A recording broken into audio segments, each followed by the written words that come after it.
What is up, Who Dat Nation? Welcome back inside another edition of the Straight Up Saints podcast presented by DraftKings Sportsbook. This season has been an utter disappointment for the New Orleans Saints. Could it get worse? Could it get better? Or are we just kind of stuck in an endless cycle? We're going to talk about that on this edition of the Straight Up Saints podcast. You're listening to the Straight Up Saints podcast.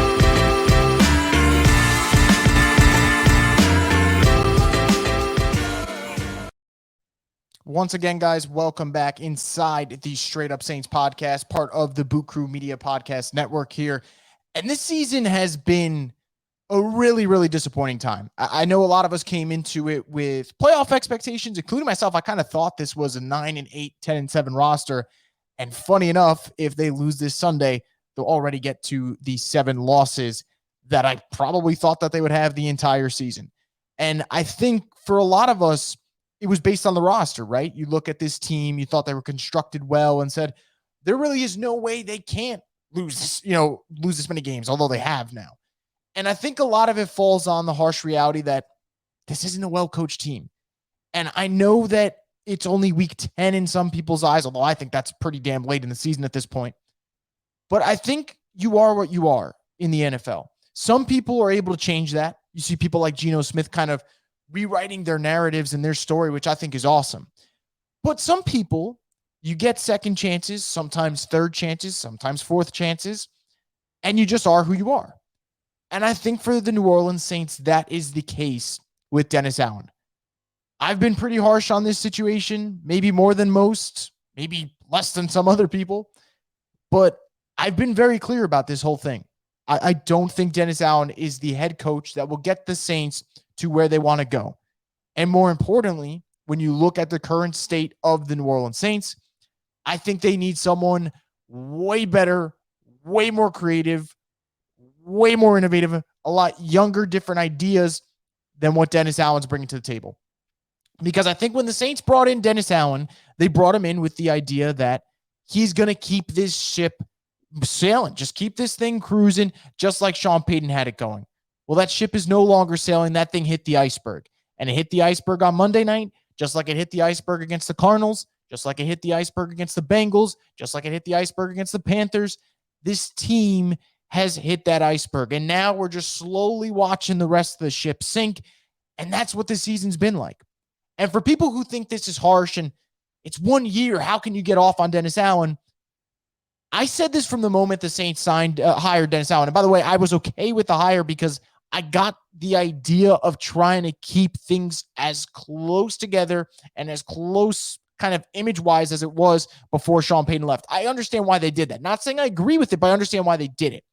But Dennis Allen is who he is. And what the numbers show is he's a bad head coach. 2012, first year with the Raiders, 4-12. 2013, his next year with the Raiders, 4-12. 2014, his third year with the Raiders, starts 0-4, gets fired. I tweeted that out on Tuesday, I believe, talking about his record, talking about how the fact that over the course of those 2 seasons and a quarter, and then the first 9 weeks of the Saints season, he has won back-to-back games 1 time as a head coach. And I think a quality of being a good coach is being able to sustain success, being able to be consistent. Those are 2 qualities Dennis Allen-led football teams have never had. It wasn't the case in 2012. It wasn't the case in 2013. Sure as hell wasn't the case in 2014 since they didn't win a game before he got fired. And right now with the Saints, they have not won back-to-back games. And if they are going to win back-to-back games, it won't happen until week 11. It would require them to win against the Steelers this Sunday, then come around and beat the Rams the following weekend in the Dome. Do you trust them to do that? I know I don't. So that's where I'm at with Dennis Allen. And I know some people are going to say, well, the Raiders were a team that lacked talent. And I tweeted that. I said, look, with the Raiders earlier in their career with Dennis Allen, he was learning how to be a head coach and they didn't have a lot of talent. That's a bad recipe for someone who's trying to be a successful first-year coach. Well, guess what? Before Dennis Allen was hired, the Raiders were 8-8 and then dropped to 4-12. And the year after Dennis Allen was fired, they went 7-9 under Jack Del Rio. And the second year under Jack Del Rio, they went 12-4. So is it a Raiders problem or is it a Dennis Allen problem? Is it a Saints problem or is it a Dennis Allen problem? I think it's okay to admit that some people are really, really great coordinators. But when they step up to the spotlight, they're on the stage to be the lead guy. You just can't do it. It's things that we see all the time in life. I'll make a corny reference right now. Michael Jackson was talented enough to leave the Jackson 5 and do his own thing. Dennis Allen is not good enough as a coach to be the lead man. He's a backup singer. There's nothing wrong with that. Some people like backup singers, but you are who you are, and that's who Dennis Allen is. And that is why when you sit here today listening to this podcast and you see the title and say, what's the harsh reality? The harsh reality is that right now the Saints are led by a coach who is not head coach material. That is the harsh reality of this year's Saints team. And it's not going to change in week 10. It's not going to change in week 11. It's not going to change by Thanksgiving. It's not going to change by Christmas. And you have to hope that it changes in the offseason. And that's something that the Saints are going to have to figure out. And hopefully you have the balls to say, man, this just does not work. Because Dennis Allen was not brought here to be part of a rebuild. He was not part of this team to instill a different type of culture and change the script. No, they sold us on continuity. They told us continuity was good, and it hasn't been any good for this team. They're too loose. They have no identity. They continue to shoot themselves in the foot. They make the same mistakes over and over again. And the three lines that we've gotten from Dennis Allen so far, when you're looking for something to kind of feed off of and get that motivational push, it's been, we got things to clean up. Just keep doing what you're doing. And it was a bad day at the office. All lame quotes, all lame excuses. None of those have addressed the fact that this is a bad football team, a undisciplined football team, and a team that's just not going to figure it out. Even in a terrible division, the worst division in football, in my opinion, not going to figure it out. That is the harsh reality of the Saints. And unfortunately, it gets a little bit worse. And I know I've been so negative right now to start the show. I promise I will get more lighthearted in just a minute. To top all that off, you have a quarterback situation that is between two guys that are not franchise quarterbacks. You have no first-round pick to kind of address that need for a franchise quarterback. And if you want to go in the market and who knows, a Derek Carr gets released or they want to go after Jimmy Garoppolo, not saying they will, not saying they should. They don't have much cap space to do that either. So it's a situation right now that the Saints have put themselves in that is not ideal. It's going to be up to them to work around this. And this is where Mickey Loomis has to be a good GM. This is where Jeff Ireland has to step up. This is where I know Kai Harley's going to do his thing, but this is where he has to make that cap magic happen. So this is a situation that's pretty bleak right now. And I don't think a win on Sunday against the Steelers would change my opinion of it. It could only lower what's already been a low expectation for me. And I'll get into that game in a little bit and why I actually think this could be a pretty tough week for the Saints.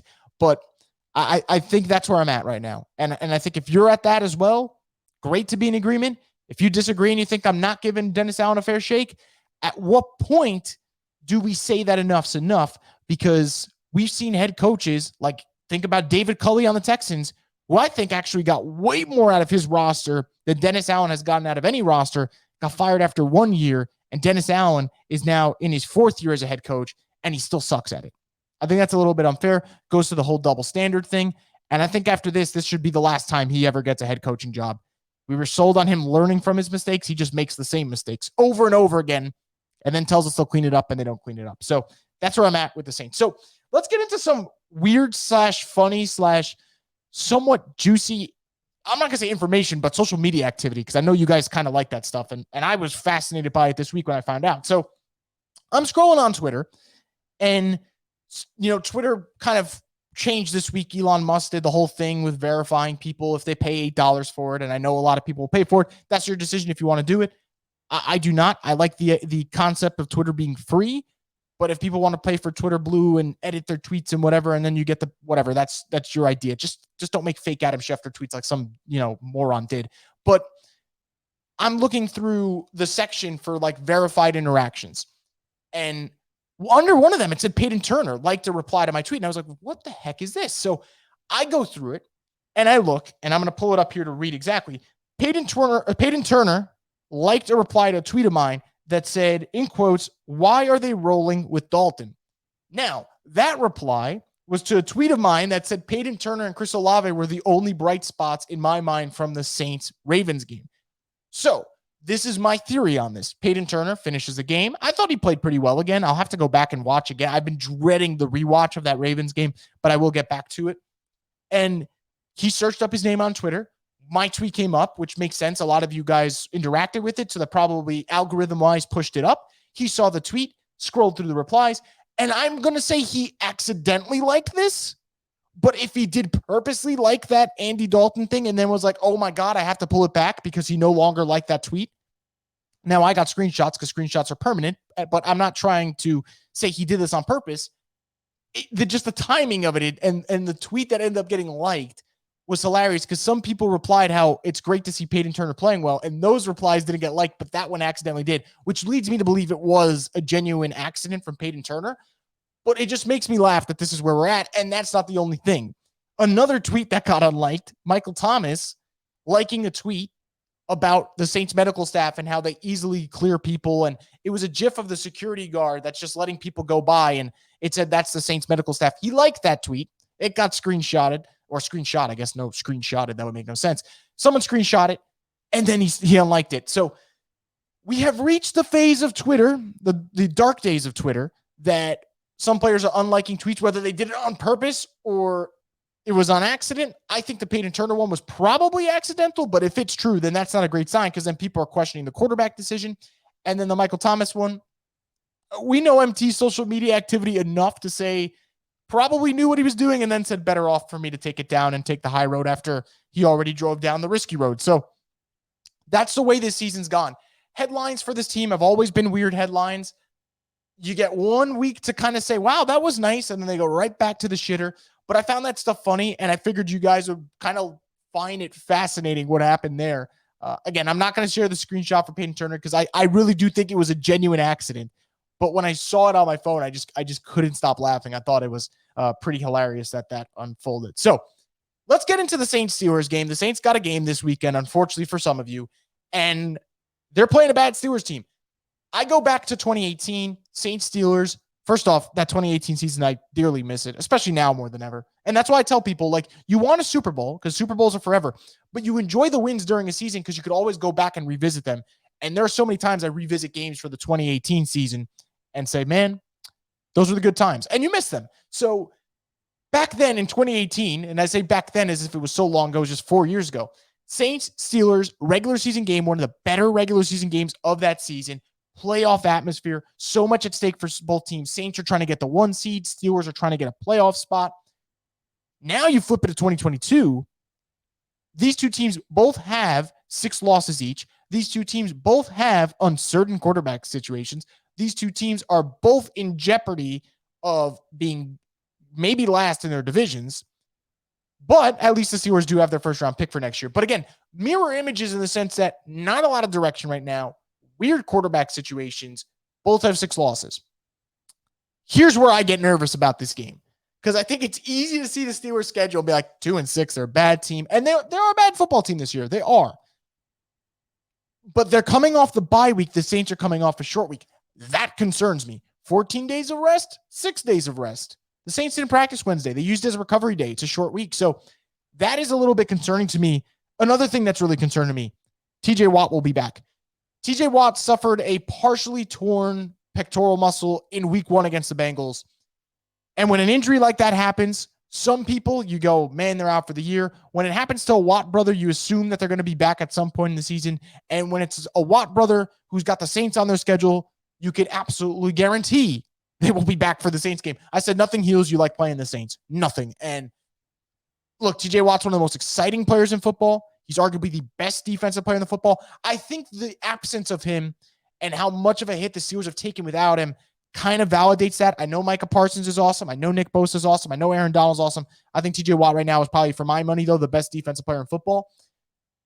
How do you stop him? Like when you go into this game and you go to keys to victory, that's one of them, right? Because the Ravens front seven dominated the Saints on Monday night. Andy Dalton looked flustered. There were times where it's his fault. It's times where he misdiagnosed, the packages the Ravens brought in front of him on blitz situations.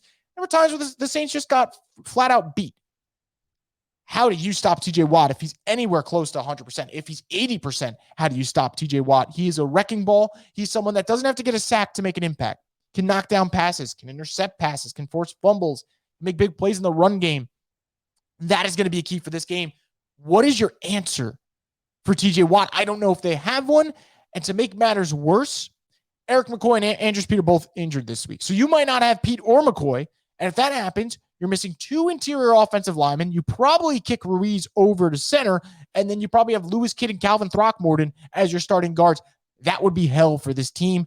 That would prevent them from running the football with efficiency, I would say. And that makes playing Pittsburgh a whole lot harder. So that's something we got to monitor. How's the injury report looking, which I'll talk about in a sec. And then TJ Watt, how do you stop him? Can you stop him? I don't know if you can, but you got to be able to contain him.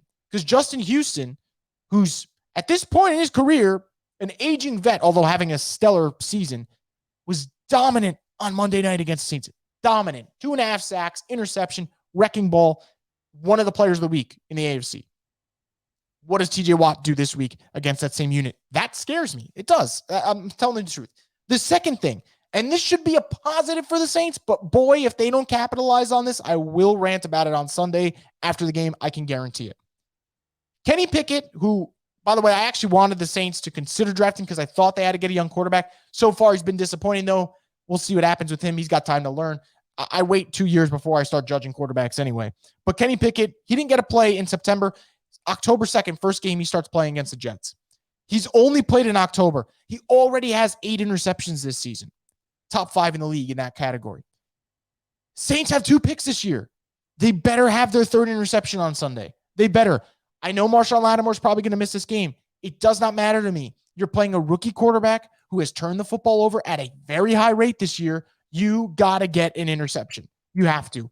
I'm looking at the numbers right now for Kenny Pickett. He's had 3 picks against the Jets, 1 pick against the Bills, 3 picks against the Dolphins, 1 pick against the Eagles. Only 1 game this season he's gone without an interception. You got to continue to keep that going, keep that pattern going. The Saints have 2 picks this year. They had 18 all of last year. CJ Gardner-Johnson already has more picks than the Saints have as a team.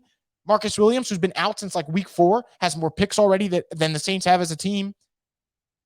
Get some turnovers in this. Please just force some turnovers and get this thing going. Because the defense, if they got any chance right now with all these injuries piling up, you got to be opportunistic. PJ Williams, Tyrann Mathieu, not going to say Marcus May. I've lost all faith in that guy. Alontae Taylor, Paulson Debo. It's got to be one of them, man. Force a turnover in this game. You're going up against a rookie quarterback and an offensive line that's not very good. You got to be able to force a turnover or 2. And if you don't do that, it's going to be tough, man.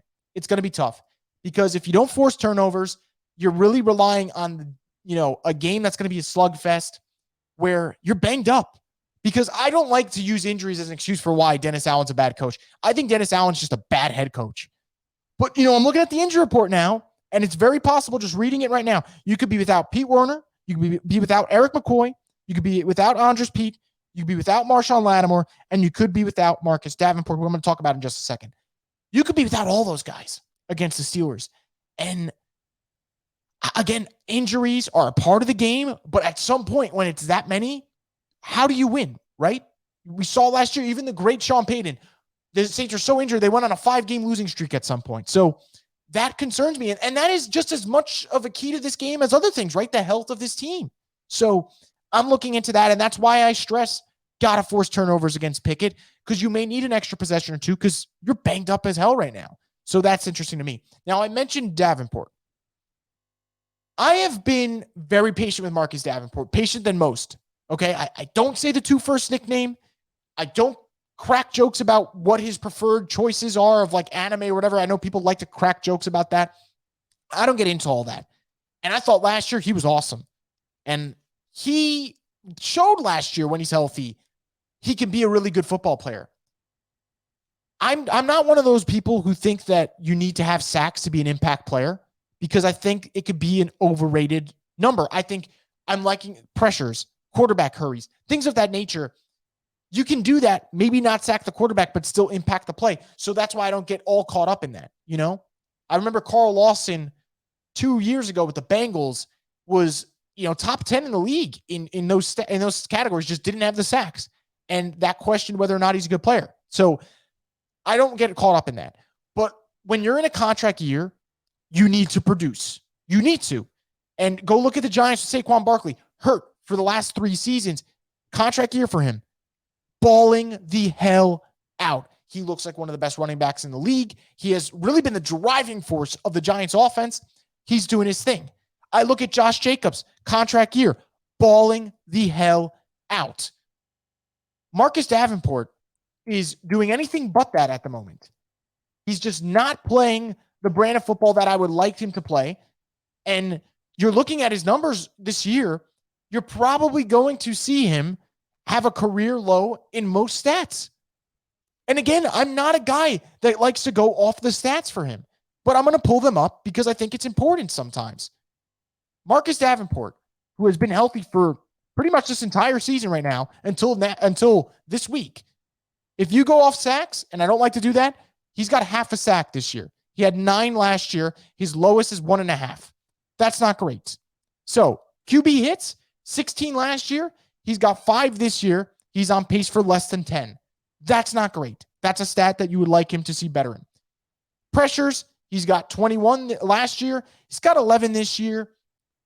He's going to end up falling short if you double it of that 21. But still, that's all right. That's not terrible for me.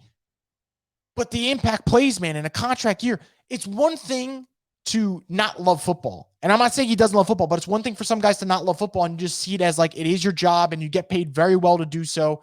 And you know you're damn good at it, so you do it.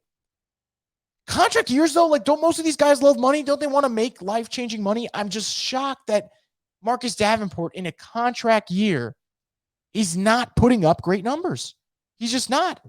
Look at Bradley Chubb. He starts doing great with the Broncos. They trade him. Dolphins immediately give him a big contract. Maybe a little bit too big of a contract, but it's a great contract. And he's kind of earned it with the way he's played this year. At some point, the Saints got to say enough of the Marcus Davenport thing. Because, again, I like Marcus Davenport. I think he's a good player at times. But it's too much of me saying at times.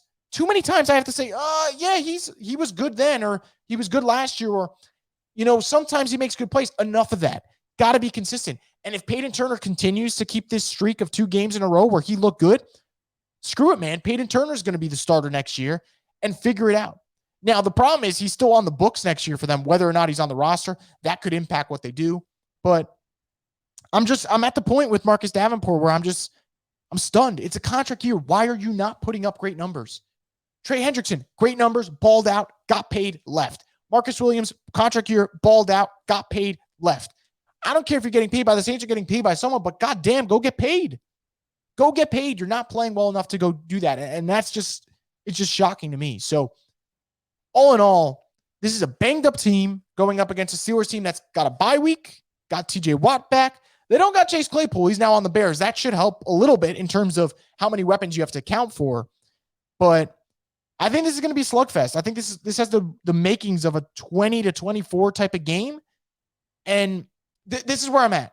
Could the Saints beat the Steelers? Absolutely. The Steelers are not a good football team.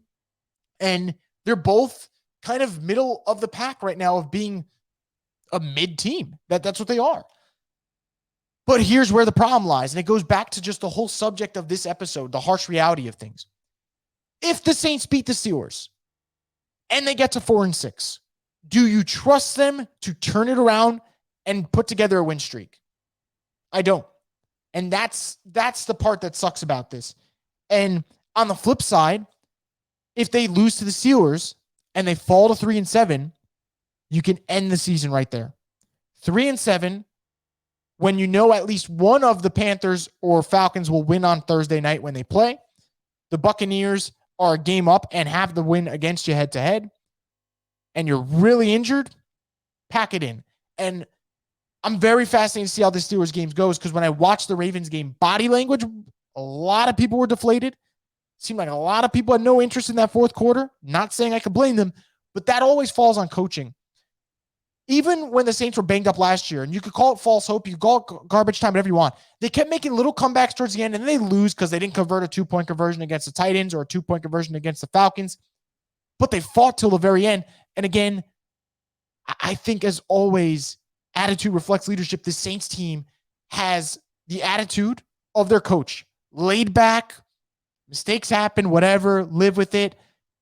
It's like the people that say you could always buy a new one and replace it. That's the Dennis Allen Saints right now. You are running out of time to fix this season. You lose Sunday against the Steelers. Forget about, I don't want to hear anyone be positive about this team if they lose to the Steelers. Nothing. And if they beat the Steelers, same thing there. Don't be really positive. Don't get caught in the bullshit. They got to win back-to-back games for people to start saying, I buy you. I have zero faith in the Saints right now. Zero. And I know that people are going to say, well, if you have no faith in them, why are you talking about it? I think that's a stupid comment. I still love this team dearly, and I'll be here for every week to talk about it. But you got to, win back-to-back games for people to feel even more invested and trust you, and you haven't shown that. So, again, I think they can beat the Steelers, but whether they beat them or not, I'm not going to come here on Sunday and on Monday and on Tuesday and on Wednesday of next week and be so positive and uplifting about this team because they have shown you, even when they win, they go right back to the bullshit. And if they lose on Sunday against a Steelers team that has 2 wins this year, we're going to talk about this Saints team.